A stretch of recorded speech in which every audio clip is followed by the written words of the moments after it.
Buenas noches y bienvenidos a este webinar de Doctor Anytime. Vamos a dar unos minuticos para que todos se conecten, por favor. Gracias.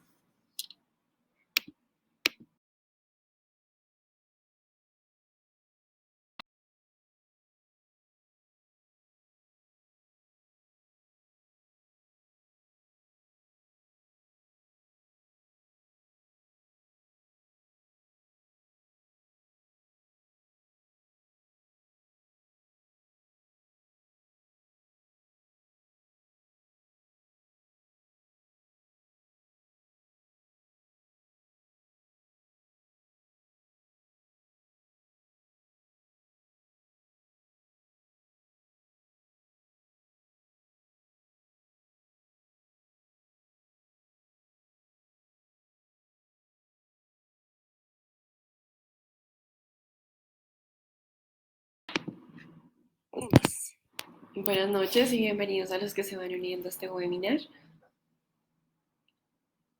Bueno, quiero agradecerles por unirse a nosotros, por dedicar su tiempo a esta sesión, especialmente a la Asociación Antioqueña de Obstetricia y Ginecología, a la Universidad ICESI, a la Universidad Cooperativa de Colombia y a la Universidad de Quito. Mi nombre es María Camila Borrero y hago parte del equipo de Doctor Anytime. Para los que no nos conocen, somos una plataforma médica internacional dedicada a optimizar la gestión en los consultorios y brindar visibilidad en línea. Trabajamos con nuestra plataforma, realizamos sus páginas web individuales y gestionamos sus redes sociales. Nuestra oradora el día de hoy es la reconocida ginecobstetra Nelly Cortina, quien es especializada en virus de papiloma humano, estética genital con cirugía láser y con amplia experiencia en patología vulvar. Cuenta con 12 años de experiencia, es conferencista y docente de posgrado en el área. Nelly, la doctora, nos va a hablar sobre la úlcera vulvar aguda, estudio de caso. Y estoy segura de que este webinar será una experiencia enriquecedora para todos nosotros, así que sin más preámbulos, démosle la bienvenida a Nelly y aprovechemos al máximo esta oportunidad para aprender juntos. Recuerden que pueden dejar sus preguntas en el chat y al final estaremos resolviéndolas todas. Muchas gracias. Te cedo la palabra, Nelly.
Démosle un minutico más a nuestra doctora, ya está ingresando.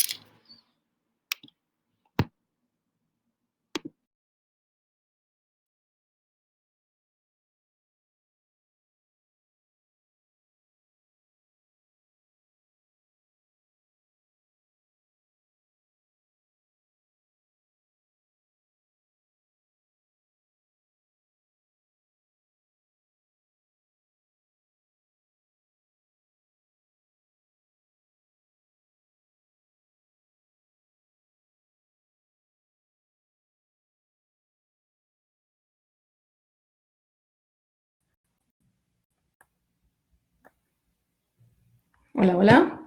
Solamente confírmeme si me escuchan.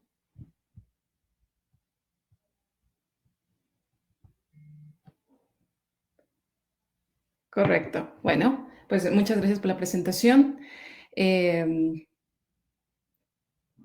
que veamos esta primera diapositiva y la leamos juntos. Realmente dice, no dejes que nadie te toque, no dejes que nadie te hiera, no te pongas en situaciones donde puedas ser víctima. Y es que el grave error que tenemos en esta sociedad, los adultos, es creer que los pequeños tienen la capacidad de detectar y prevenir el abuso sexual. Y eso no es real, ya que el 80% de los casos es planeado y el abuso sexual tiene que ver con una asimetría de poder, ya sea por tamaño, por fuerza, por inteligencia, por autoridad o por la capacidad de manipulación. ¿Esto qué quiere decir? Que obviamente el solamente tratar de decirle a nuestros pequeños que un no es más que suficiente es ponerlos en grave peligro. Porque, ¿y si el no no funciona? Y es que las estadísticas son realmente alarmantes. Estas estadísticas son de Colombia, del Instituto Nacional de Medicina Legal y Ciencias Forenses. En el 2022 reportaba 15.823 casos de abuso sexual infantil en el 2022. El grupo etario principal en el que tenemos son entre 10 a 14 años y los departamentos, tenemos un top 5 de los departamentos que lamentablemente tienen más abuso sexual, que es Bogotá, Cali, Cartagena y Pereira, y finalizando con Villavicencio. Y va más allá de estos datos, ya que estos datos van aumentando, ya sea por un tema poblacional, pero también en relación a que esto no se ha logrado controlar.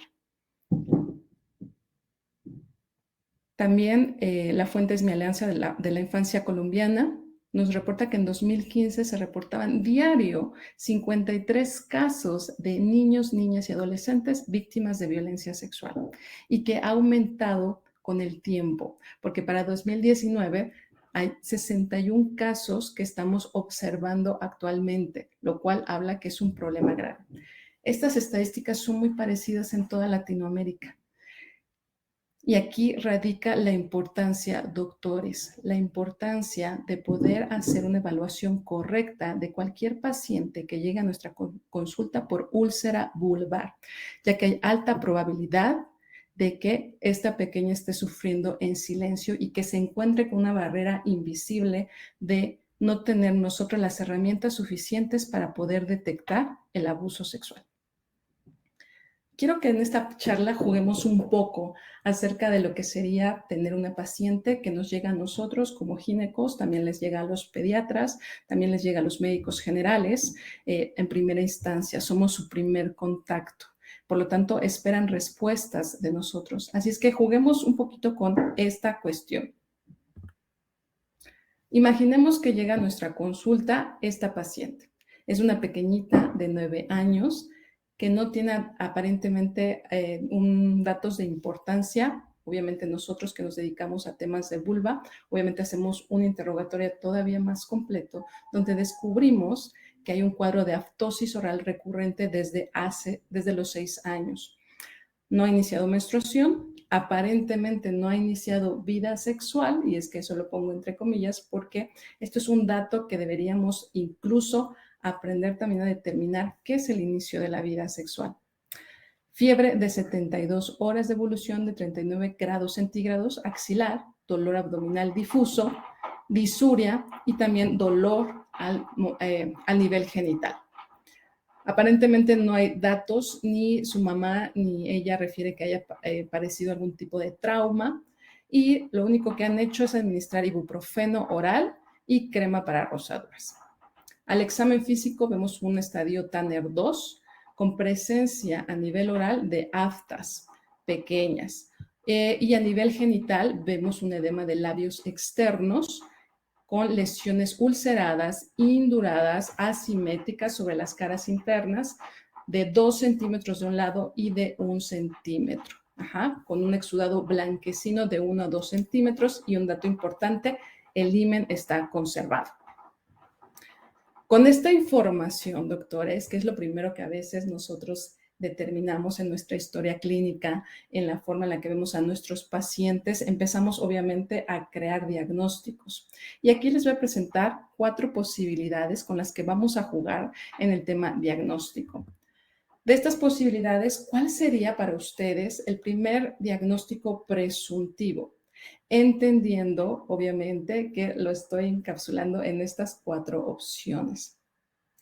Y más allá de que me puedan decir o que sepan la respuesta correcta, porque a lo mejor ya tienen experiencia en esto, también darnos la oportunidad de revisar qué otras entidades he escuchado y no conozco por completo y que vale la pena identificar qué es lo que está pasando. Bueno, vamos a hacer esto más simple. Dentro de justamente el diagnóstico, no es que seamos unas bibliotecas. Lo que hacemos muchas ocasiones, obviamente, nos vamos con lo más frecuente, lo que estadísticamente puede ocurrir. La principal fuente de úlceras vulvares es la actividad sexual o una infección de transmisión sexual, ¿correcto? Entonces, aquí dentro de estos puntos tenemos la opción A, que es virus herpes simple, B, úlcera de Lipschutz, C, que es enfermedad de Behçet, y D, trauma sexual. Con solamente la información que tenemos, ¿qué diagnóstico podría ser? Comprendiendo que el trauma sexual, por ejemplo, es algo que se da solamente cuando la persona sufre de violación. Y aquí quiero hacer un paréntesis porque me parece importante que más allá de saber diagnósticos, es importante individualizar a cada uno de nuestros pacientes y entender los factores de riesgo que pueden tener, entendiendo que hay una tasa enorme de abuso sexual en los niños. Por lo tanto, lo primero que tenemos que hacer es, no hay trauma porque no hay datos de que el himen esté alterado o que haya alteraciones en la estructura realmente. Y la diferencia entre un abuso sexual y una violación sexual es que el abuso sexual normalmente no requiere de violencia. Es más, hasta puede ser consensuado porque obviamente está en asimetría el poder del agresor y la víctima. Entonces, incluso puede haber aceptado algún tipo de tocamiento y no lo vamos a poder observar a través de la vulva, a menos de que haya sido con violencia. Y cuando es con violencia es porque hubo una penetración forzada y entonces nos hubiera generado un trauma. Hasta este punto realmente no descartamos que sea un tema de abuso sexual. Lo que sí podemos descartar, entendiendo las características de esta vulva, es que no fue con violencia. Entonces, desde aquí ya podemos incluso descartar una de los diagnósticos posibles. Y nos quedamos entonces con 3 diagnósticos posibles. Herpes simple, úlcera de Lipschutz, enfermedad de Behçet. ¿Cómo van las apuestas? Y más allá de la apuesta, obviamente saber si identificamos las diferencias entre estas entidades que producen úlcera vulvar. Entonces, sigamos este camino de exploración y de este camino de diagnóstico, entendiendo que la principal causa de úlcera vulvar es el tema de infecciones de transmisión sexual. El primer paso que haría, ya teniendo un cuadro clínico, es hacer estudios. Y obviamente, ¿qué estudios tendría que hacer? Principalmente un panel de infecciones de transmisión sexual. En este caso, el panel que tenemos, le hicimos detección de 2 infecciones de transmisión sexual. ¿Por qué? Porque más allá del herpes virus, también lo puede causar la sífilis o el chancroide. Son entidades que también pueden generar un tipo de úlcera. Por lo tanto, el panel completo es importantísimo. En este caso, observamos todas las infecciones que tenemos y su resultado fue negativo. Obviamente aprovechamos para hacer un cultivo de otra entidad que es muy frecuente, que es el virus del Epstein-Barr, el cual salió también negativo, así como los anticuerpos IgG e IgM. Sus analíticas, que son importantes y que llaman la atención para este caso, es una leucocitosis a expensas de neutrófilos con datos de fibrinógeno elevado, BCG elevado y proteína C reactiva elevado, es decir, factores inflamatorios elevados, y eso es importante porque descarta incluso algún otro tipo de alteraciones. Entonces, estos datos son muy, muy importantes. Teniendo esta información, donde obviamente descartamos infecciones de transmisión sexual, la otra posibilidad que tenemos dentro de este cuadro es justamente pues que no existe el herpes simple, lo descartamos desde ahí, pero entender que la principal causa de úlceras vulvares normalmente y lamentablemente son infecciones de transmisión sexual. Ahora bien, nos quedan 2 entidades muy interesantes, que es la úlcera de Lipschutz o enfermedad de Behçet. Y es importante aquí que podamos identificar, que ustedes revisen justamente qué posibilidad diagnóstica pudiera ser, porque sí, el diagnóstico está en nuestras dos posibilidades. ¿Y ya habían escuchado acerca de estas entidades? Seguramente sí, sin embargo es algo que no ponemos mucho foco. Listo. ¿Qué tiene de particularidad? Y esto es la parte deliciosa y sabrosa de hacer un diagnóstico. Lo que lo hace sublime nuestra práctica médica es poder identificar las diferencias de dos entidades que incluso se parecen entre ellas. Cuando encontramos esta, pues es importante saber qué enfermedad es. Entonces, vamos a hablar de la primera para que podamos identificar y ver en qué cuadro nuestra paciente puede coincidir. Algo que tienen estas dos,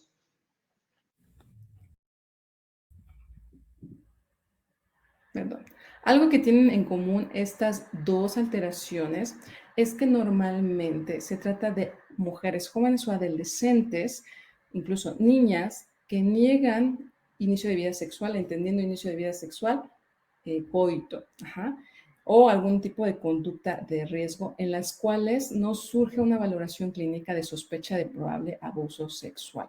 Sin embargo, siempre para mí este tema del abuso sexual es algo que debe estar presente en todas nuestras exploraciones cuando vemos lesiones en mujeres jóvenes y adolescentes y niñas en vulva. Entonces, entendiendo que aparentemente el cuadro coincide con una de estas dos, pues vamos a hablar de la primera opción, que es justamente los que lo trajo aquí, que es la úlcera aguda vulvar o la úlcera de Lipschutz. Lo pongo así porque en la literatura van a encontrar estos dos nombres. Estos dos nombres significan absolutamente lo mismo, pero es importante que sepan que la diferencia radica simplemente en el nombre. Y es que Lipschutz en 1913 descubre justamente que las adolescentes sin que no son sexualmente activas encuentran lesiones y cuadro clínico catarral. Entonces, ¿qué es la úlcera aguda vulvar? Pues son lesiones que normalmente son como ampollas hemorrágicas que suelen tener un periodo muy rápido de crecimiento. Algo que las caracteriza es justamente que son en espejo. Es decir, que normalmente pareciera, le decimos lesiones en beso, porque pareciera que están en contacto y que normalmente son simétricas. Y siempre se acompaña de un cuadro o un síndrome febril de catarro, es decir, mialgias, oinofagia, ataca al estado general. Ese es un cuadro muy clásico de la úlcera vulvar aguda. Por eso el interrogatorio es importantísimo.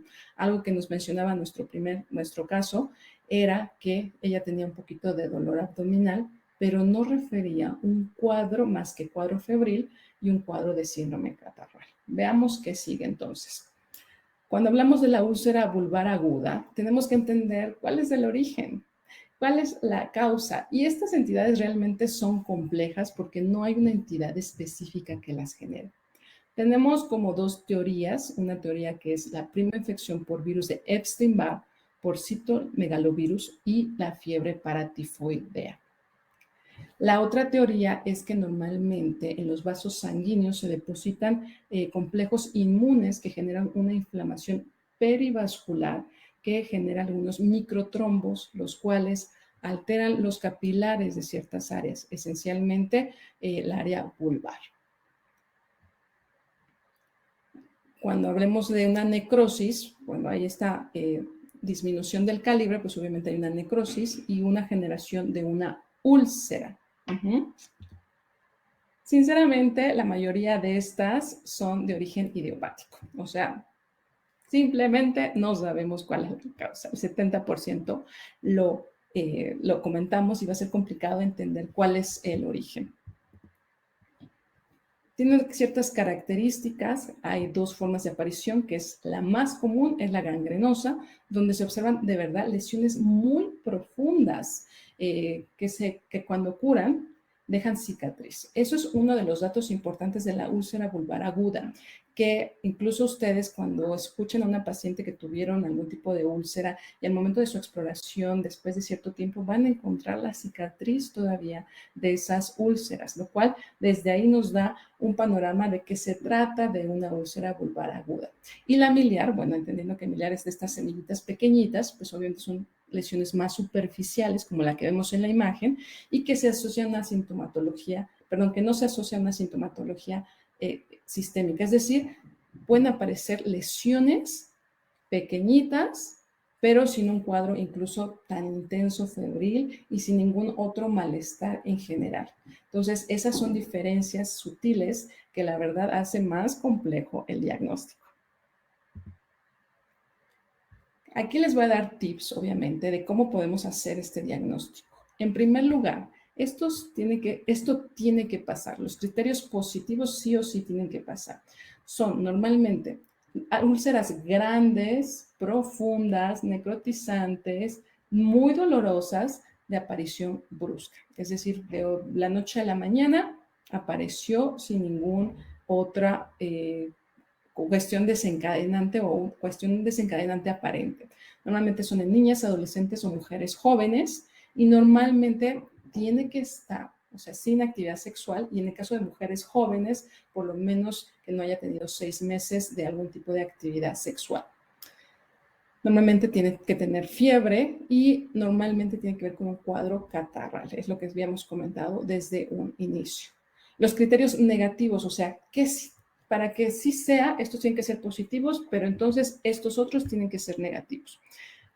Si la paciente te refiere que tiene aftas recurrentes, ya, desde ahí te estoy diciendo que probablemente no es. Ajá. Entonces tiene que ser negativo a las aftas recurrentes, negativo a cultivo de enfermedades de transmisión sexual como herpes simple, sífilis o chancroide. Teniendo estos datos es mucho más fácil poder diagnosticar la úlcera vulvar aguda. ¿Necesitamos biopsia de vulva? No, realmente no. Cuando identificamos y sabemos perfectamente que es una úlcera, no necesitamos biopsia, ya que la biopsia no nos va a dar un diagnóstico, simplemente nos va a decir que hay un infiltrado inflamatorio del parénquima, del tejido, a nivel celular, y eso es todo lo que me va a decir, lo cual no me va a dar ningún diagnóstico. Es más, todavía me va a confundir más. Entonces, la biopsia de vulva está indicado en caso de que tú sospeches de otro tipo de tumores que no correspondan con el cuadro clínico de una úlcera vulvar aguda o de una úlcera causada por infecciones de transmisión sexual. Y hasta aquí, cuéntame, ¿tú crees que este es nuestro diagnóstico? Porque sí, cumple con ciertas cuestiones, como las aftas, ¿no? Que es una paciente núbil, es una paciente joven y que fue de una aparición brusca. Hasta aquí pareciera que también se inclina a que eso ocurra. Ahora hablemos de la segunda posibilidad que dejamos, que es la enfermedad de Behçet, que es una úlcera autoinmune. Esta es a través de esta enfermedad que descubre este médico turco, apellidado Behçet, por eso es que tiene ese nombre, y obviamente esta es una entidad autoinmune caracterizada por una vasculitis multisistémica crónica. Normalmente, como es una entidad autoinmune, lo que genera es muy parecido a la úlcera vulvar aguda, un infiltrado perivascular con microtrombos que también va a generar este problema a muchos más niveles, a diferencia de la úlcera vulvar aguda, que nada más es más de mucosa. Esta puede incluso tener alteraciones a nivel cerebral, pulmonar, gástrica. Entonces, todo aquello que tenga vasos capilares, y de hecho esta no respeta nada, o sea, no respeta ni arterias ni venas. Entonces, es importante entender que este tiene un origen totalmente diferente. El origen, bueno, el origen también, la mayoría es idiopático, pero sabemos que hay una cuestión genética que puede implicarse aquí. Un gen que es el HLB51, que tiene que ver justamente con una cosa que fue la ruta de la seda, que es una ruta del continente asiático, principalmente de China, donde esta distribución a través de este camino empezamos a ver mucho más casos acerca de la enfermedad de Behçet. Algo importante es que ya esto se distribuye principalmente en países de Medio Oriente como Turquía, Israel e Irán. Por eso es que esta población tiene mucho más riesgo, incluso que tiene el 40% de posibilidades de generar esta enfermedad simplemente por el gen que pudieran tener alterado. Y la literatura dice que agentes ambientales inespecíficos, y ahí es donde entra nuestra parte idiopática. No sabemos, hay algo que lo genera, puede ser estrés, emociones, otra cuestión como la irritación, pero realmente no hay un origen establecido. Importantísimo, el diagnóstico es complejísimo, es muy complejo. Yo les estoy tratando de resumir cómo podemos hacer un diagnóstico simple, básico, no nos compliquemos la vida. El arte médico es justamente eso, hacer de lo simple e irlo complicando con el tiempo si lo necesita, pero no empezamos con cosas complicadas. En este caso, identificamos que es una paciente pediátrica. Es diferente cómo diagnosticamos a una adulta de una pediátrica. Esta pediátrica, normalmente la tríada frecuente en pediatría son aftas orales. Pero a diferencia de la úlcera vulvar aguda, que normalmente puede acompañar en el mismo momento que yo tengo úlcera vulvar, que en ese momento tenga úlceras en boca o aftas orales, esta es diferente. En el 90 al 100% de los casos por enfermedad de Behçet, es la primera manifestación antes que incluso la úlcera vulvar. Y normalmente tiene que cumplir el criterio de que tiene que ser recidivante, es decir, cuando vemos una úlcera vulvar, es importantísimo que preguntemos a la mamá o a la paciente si ha tenido cuadro de aftas orales recidivantes, por lo menos 3 veces al año. Esta es la diferencia entre el diagnóstico de la úlcera vulvar aguda o de la úlcera de Behçet. La úlcera genital, obviamente, se presenta en el 55 al 83% de los niños. Normalmente es más frecuente en las niñas porque también esto puede afectar a las niñas. Y son úlceras mucho más profundas incluso que las úlceras vulvares agudas. Y en caso de los niños, lo que también vamos a empezar a ver afectados son el tema de las artritis de grandes articulaciones. Y este cuadro lo vamos a ver entre el 45 al 50%. Sin embargo, no es algo que sea frecuente, es un poco raro. Por eso es que las dos principales causas que tenemos que identificar es aftas orales persistentes y las úlceras genitales. ¿Cómo hago diagnóstico entonces? Entendiendo esto, la enfermedad de Behçet tiene ciertos criterios y va a depender, ustedes van a encontrarlos en la literatura, muchas opciones de criterios. La más común es justamente el diagnóstico que se da por los criterios del Grupo Internacional de Estudio. Sin embargo, para menores de 12 años, esa no la utilizamos. Normalmente esa la podemos utilizar para mayores o mujeres más adultas. Tenemos el otro cuadro de enfermedades de la revisión del equipo de revisión internacional de la enfermedad de Behçet, que tiene una sensibilidad del 80%, y entonces nos vamos acercando. Pero hay otra que nos puede ayudar más, que son los criterios clasificatorios del consenso para la enfermedad de Behçet pediátrico. Esta nos da una sensibilidad del 91.7%. ¿Qué nos dice esto? Que tenemos que tener estas alteraciones: aftosis oral recurrente, 3 ataques al año, úlcera, aftosis genital y afectación cutánea. Puede haber afectación ocular, puede haber signos neurológicos, puede haber factores vasculares. Para que podamos hacer un diagnóstico de la úlcera de Behçet, es importante que cubra por lo menos 3 de estos puntos. Ahora bien, con el cuadro que nosotros tenemos, ¿cumplimos con toda esa información que nos solicita los criterios clasificatorios? Pues la verdad es que no cumplimos con todos los cuadros. Realmente lo que cubrimos es que hay una úlcera genital, pero también que hay una úlceras recurrentes a nivel oral. Y con esos datos tan simples podemos determinar que posiblemente, sí, el diagnóstico presuntivo de esta paciente es una enfermedad de Behçet, pero es incompleto.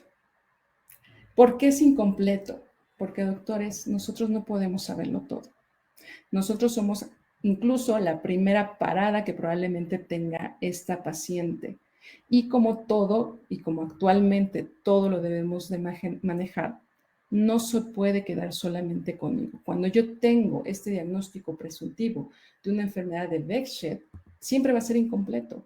Siempre. ¿Por qué? Porque requerimos un diagnóstico interdisciplinario, un manejo interdisciplinario, donde va a incluir dermatología, reumatología, gastro, oftalmo, pediatría. Y cuando hablamos de una cuestión interdisciplinaria, no hablamos de la cuestión de multidisciplinaria, es decir, que abarca muchas áreas. No, el interdisciplinario es que estamos todos en acción. Es casi un verbo, ¿no? Es algo que está activo en este momento. En el momento que nosotros sospechamos de una úlcera vulvar que corresponde más a una entidad autoinmune, es importantísimo que la empecemos a derivar y también seguir manejo con ellas. El tratamiento es simple, súper simple. Veamos esta tabla. Obviamente es complejísimo también el tratamiento porque va a depender del origen. En términos generales, las dos úlceras, la úlcera vulvar aguda, que la tenemos que diferenciar de una úlcera de Behçet, normalmente se va a curar. La primera úlcera vulvar aguda en 4 semanas. Úlcera de Behçet hasta 6 semanas. Úlcera vulvar aguda normalmente va a dejar algún tipo de cicatriz y Behçet no siempre deja un tipo de cicatriz. El tratamiento que nosotros tenemos que hacer de inicio es muy simple. No se estresen. Obviamente, cada una de las actividades, si tiene, lo vamos a derivar con nuestras diferentes subespecialidades o especialidades, obviamente cada uno se va a hacer cargo de la parte que le corresponde. Para nosotros, médicos de primer contacto, que hicimos un diagnóstico clínico, idealmente vamos a empezar con sintomáticos. Las dos se tratan con sintomáticos. Esencialmente, lidocaína al 2% puede ser crema o gel y esto lo podemos aplicar entre 4 a 6 horas mientras le moleste. Importante también mantener las úlceras lo más limpio posible. La mejoría es impactante si hacemos el manejo sintomático correcto. Estas imágenes son a las 48 horas de empezar tratamiento.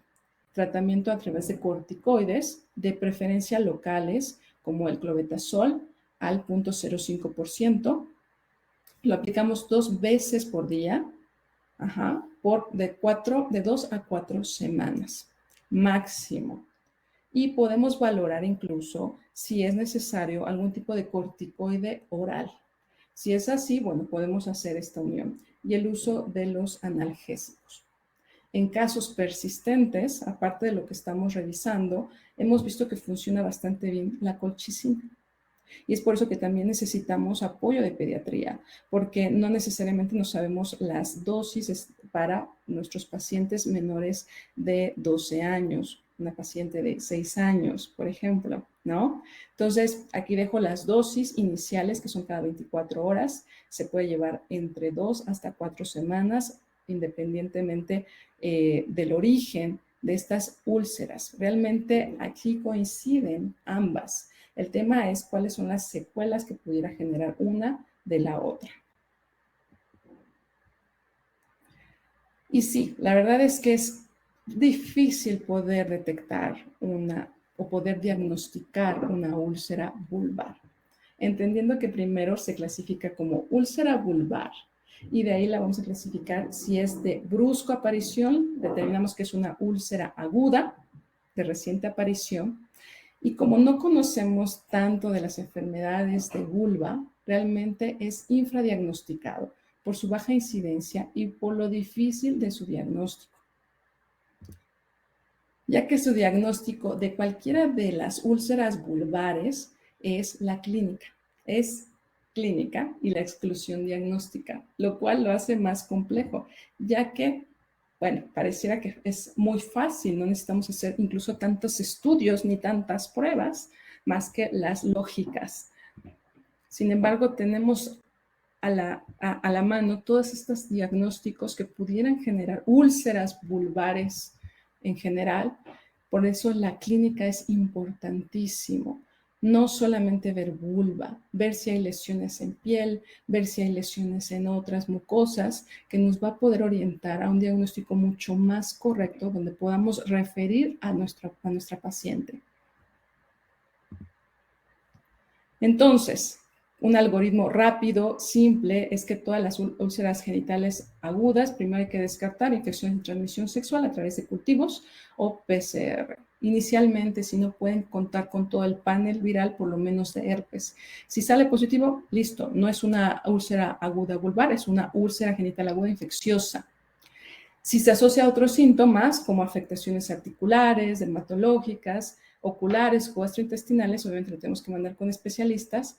Si la fiebre persiste, existen algunas adenopatías, faringitis, cuadros realmente más intensos de inflamación. Hay que descartar muchas otras cuestiones como otros virus o enfermedades sistémicas.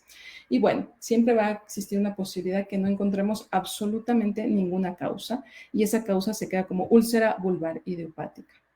Esta es la parte que les comentaba, la parte rica de poder identificar qué es lo que estamos revisando y qué posibles diagnósticos podemos encontrar. Conclusiones. Sinceramente, es una enfermedad subdiagnosticada. No está dentro de nuestro radar, no está dentro de las causas probables. Es algo que difícilmente vemos, es cierto, en la consulta, pero que tiene tantas implicaciones a nivel emocional y familiar que vale la pena estar preparados para estos diagnósticos. Las úlceras vulvares en general son marcadores de abuso sexual, así como que estén vinculadas con enfermedades de transmisión sexual. Si la paciente refiere un inicio de vida sin inicio de vida sexual, y aquí lo aclaramos desde un inicio, ¿qué es inicio de la vida sexual? ¿Es solamente el coito? ¿Es a través de prácticas incluso orales, ¿no? En donde no hay coito? Eso también es una práctica sexual que normalmente tampoco está dentro de nuestro radar. El uso incluso de instrumentos, que también no necesariamente es un órgano sexual, sino esto también puede generar alteraciones. Por eso hay que estar muy muy sensibles a toda la información, a toda incluso el comportamiento corporal que tienen los pequeños y sus padres o sus tutores. Si no hay un inicio de vida sexual, hablamos de una patología benigna, como la úlcera vulvar aguda o de Lipschutz, y si no llega dentro de todo este cuadro, siempre tenemos que descartar y diferenciarla del inicio de una enfermedad autoinmune, como la enfermedad de Behçet. El tratamiento, aunque es sintomático, realmente nosotros no podemos hacer más que hacer una vigilancia constante del cuadro que realmente tiene una mejoría espectacular. Aproximadamente en los 48 horas ya incluso no hay tanto dolor y a la semana ya empieza una regeneración casi completa del proceso. Sin embargo, va a depender de la cantidad, del tamaño que hace que pueda prolongarse en úlcera aguda vulvar hasta 4 semanas y en enfermedad de Behçet hasta 6 semanas. La importancia del tratamiento temprano es minimizar la sintomatología y las secuelas cicatrizales y estéticas que pueda tener. Además de que si es una enfermedad autoinmune, es importante que sea valorado para ver si no hay una implicación a otro nivel. Lo que va a hacer la diferencia va a ser una correcta anamnesis, un amplio conocimiento de esta causa para evitar indicar pruebas complementarias innecesarias. Y esencialmente, estar preparados. Porque hoy te hablé de la úlcera vulvar benigna, hoy te hablé de la úlcera vulvar aguda. Sin embargo, ¿qué hubiera sido si el diagnóstico hubiera sido por herpes? ¿Cómo lo manejas? ¿Estás listo para manejar un tema de abuso sexual en una pequeña? ¿Realmente los médicos estamos preparados para diagnosticar y manejar las implicaciones psicológicas y emocionales de forma inicial? Porque obvio, no somos terapeutas, pero el impacto que genera que una paciente nos llegue, una pequeñita, nos llegue con una úlcera, que evidentemente en la mente de los papás va a ser un tema sexual siempre. Lo que ocurre cuando empezamos a hacer el diagnóstico, porque el diagnóstico no lo hacemos tan rápido. De aquí que esperamos los resultados de las pruebas puede pasar de 1 a 4 días, dependiendo del lugar donde te lo realices. Mientras, ¿qué está pasando en casa? ¿Estamos listos para manejar los diagnósticos de abuso sexual? Y esta plática está diseñada específicamente para generarte curiosidad, para generarte esa sensación de saber si efectivamente estamos listos para ver enfermedades de vulva. Y es que no puedes ser alguien de alto rendimiento si no haces que las demás personas sean mucho mejor. Y punto. Muchas gracias. Doctora Nelly, muchísimas gracias a usted, de verdad. Qué tema tan interesante. Estoy segura de que todos aprendimos muchísimo. Y bueno, para no demorarnos mucho, igualmente veo que hay algunas preguntas en el chat, entonces las voy a ir leyendo.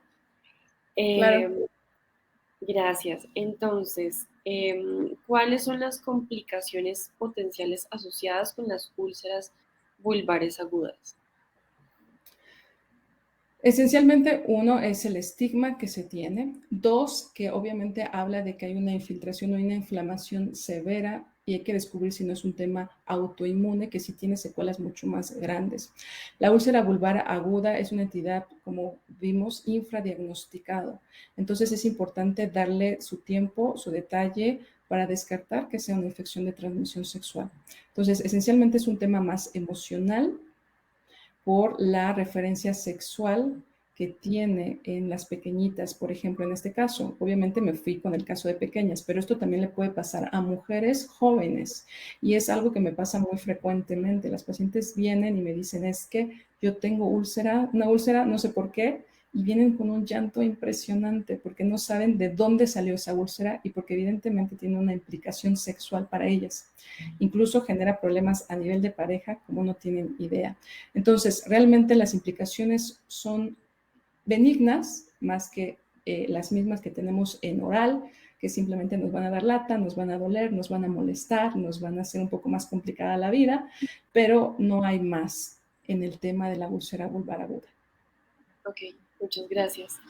Y bueno, ¿existen otros trastornos o afecciones que puedan causar síntomas similares a los de una úlcera vulvar aguda? Creo que tú ya hablaste un poco de esto, pero pues podemos repasar aquí rapidito.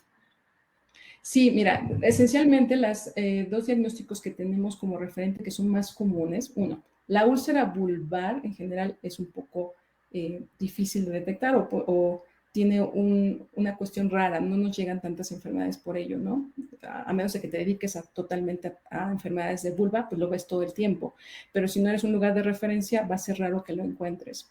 Entonces, la diferencia realmente está entre el úlcera vulvar aguda y la úlcera producida por la enfermedad de Behçet. Esas son las principales causas de úlceras que se parecen un montón, si te diste cuenta en la plática, se parecen muchísimo. La única diferencia es que subimos la vista hacia acá, que puede haber lesiones cutáneas y puede haber lesiones orales, pero esencialmente no hay tanta diferencia si nosotros nos quedamos con solamente ver la vulva. Ok, perfecto, gracias. Em, bueno, ¿cuánto tiempo duran las úlceras normalmente? Es otra pregunta.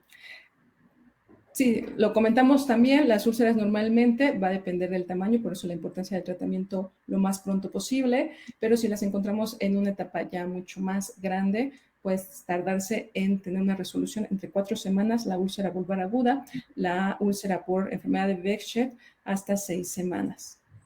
Ok, perfecto. Y la última puede ser, ¿cómo se monitorea la respuesta terapéutica?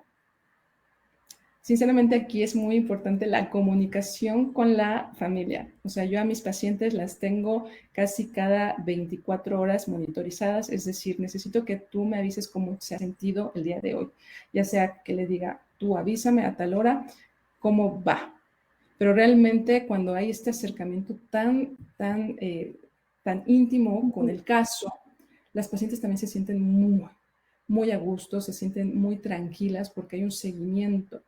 Entonces, el seguimiento para mí es cada 24 horas, porque cada 24 horas va evolucionando de una forma impresionante si estamos haciendo un buen tratamiento.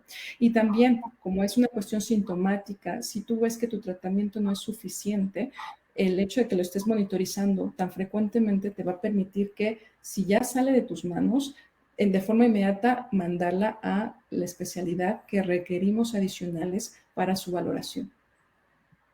Ok, muchas gracias. Y ahora sí tenemos la última. ¿Qué complicaciones pueden existir a largo plazo si una paciente no se cuida? Realmente es un poco parecido como al herpes simple, que son cuadros a veces recurrentes. Sinceramente, la úlcera vulvar aguda normalmente es un cuadro y ya. Normalmente no tiene recidivas, no vuelve a aparecer, a diferencia de la enfermedad de Behçet, que sí puede tener recidivas durante toda la vida, lo cual es muy parecido al comportamiento del herpes simple. Por eso, aunque ahorita te hablé de un tema pediátrico, es importante que en pacientes adultas hagas el mismo esquema de diagnóstico. Siempre es importante que descartemos un herpes simple tipo 1, tipo 2, que sinceramente actualmente ya no tiene ninguna significancia, que el 2 era sexual y el 1 era oral. Actualmente por las prácticas, por la exploración y por las aperturas sexuales que actualmente tenemos, encontramos 2 acá y tenemos 1 allá abajo. Entonces, la implicación es justamente que son cuadros a veces recidivantes y que si es por enfermedad de Behçet puede tener implicaciones a otros niveles. Ok, perfecto. Bueno, muchísimas gracias, doctora, por su tiempo. Nos quedan nada más 2 minuticos, entonces quiero aprovechar también para agradecerles a todos por asistir, por estar acá, por escucharnos y también pues para recordarles que este webinar también es de Doctor Anytime para que se registren en nuestra página, así nosotros también podremos contactarnos con ustedes y hablarles un poco más de lo que podemos hacer para optimizar sus consultorios. Y pues hemos llegado al final. Muchísimas gracias, doctora. Y buenas Muchas gracias a noches. ustedes por la invitación. Hasta luego. Hasta luego.